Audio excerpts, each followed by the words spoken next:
The city is a marvel of engineering, built on a lake, bustling with hundreds of thousands of citizens, towering pyramids, and an unmistakable aroma of burning copal incense, lake mud, and raw metallic copper. You do not bring weapons. You do not bring modern medicine. You bring a commercial-grade stainless steel double-basket deep fryer, a portable diesel generator, 50 gallons of industrial frying oil, and 400 pounds of raw, heavily breaded poultry. The sensory disruption is immediate and violently confusing. As you fire up the generator, the deafening mechanical roar echoes across the Grand Plaza. Jaguar warriors draw their obsidian-bladed clubs, preparing to attack this screaming metal beast. But then, the oil hits 350 degrees Fahrenheit. You drop the first basket. The violent, hissing crackle of rapid moisture extraction stops the Aztec military completely in its tracks. Within seconds, a weaponized, ultra-dense cloud of rendered animal fat, garlic powder, white pepper, and caramelized flour blankets the central market. The human brain, regardless of the century, is biologically hardwired to prioritize high-calorie fats and sodium. The local population has absolutely no neurological defense against the scent of a perfectly executed original recipe chicken thigh. They drop their weapons. The aggression is instantly replaced by a deep, primal, unyielding hunger. Day 2. The craze begins. You have successfully handed out your first 3-piece combo box. An elite Eagle warrior, a man who has conquered rival city-states and survived the harshest brutal combat known to the Mesoamerican world, takes his very first bite. The crunch resonates through his skull. The blistering hot, perfectly seasoned grease coats his tongue. Then, the monosodium glutamate crosses his blood-brain barrier. The dopamine spike is so instantaneous and so mathematically severe that his knees buckle. He drops to the stone pavement, weeping openly. By noon, a massive, frenzied crowd has formed around your stainless steel fry station. The local Nahuatl-speaking population has no conceptual framework for a cardboard bucket filled with golden, crispy limbs. They immediately categorize your product as divine magic. You are no longer a strange traveler. You are instantly mythologized. They name your food the golden bird of the burning sun, believing the perfectly uniform golden crust to be a physical manifestation of captured sunlight. By dusk, the line stretches from the central plaza all the way to the outer causeways. Citizens are violently bartering raw jade, solid gold jewelry, and rare quetzal feathers just for a single lukewarm chicken wing.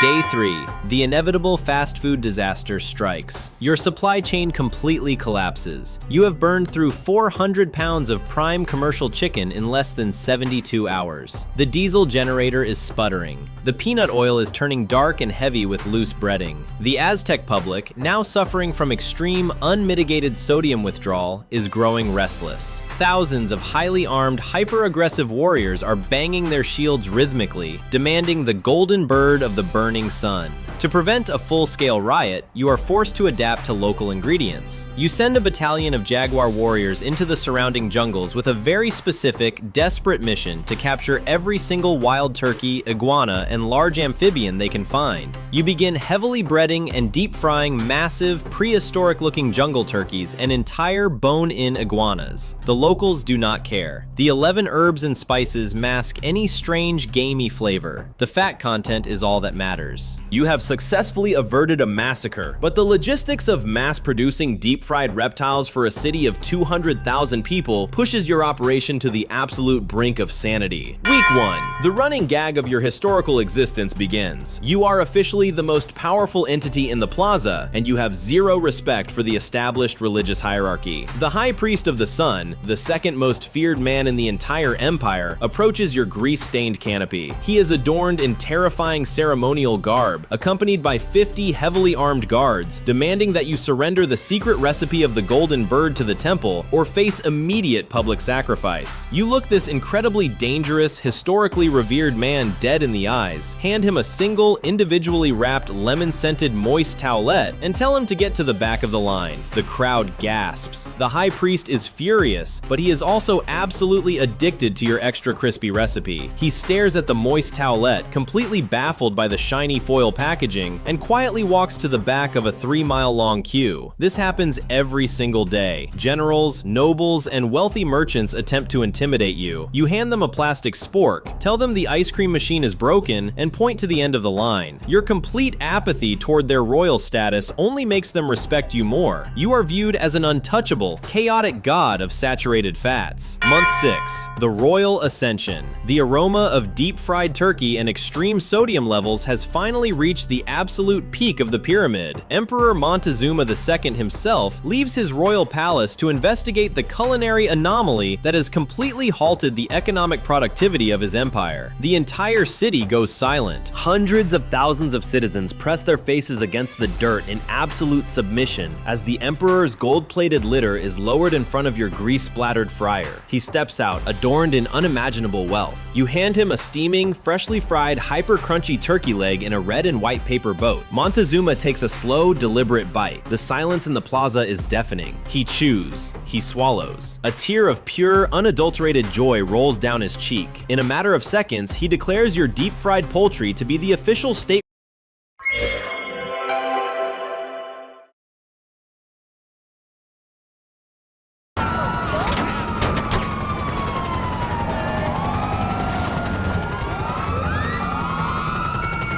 religion of the Aztec Empire. The traditional ceremonies are immediately halted. The massive step pyramids are hastily retrofitted with gigantic wood-fired iron vats. The entire agricultural sector of Mesoamerica is violently pivoted away from traditional crops and entirely toward the mass cultivation of garlic, onions, peppers, and wheat for breading. The Aztec military is redeployed not to conquer enemies, but to secure international supply lines for cooking oil.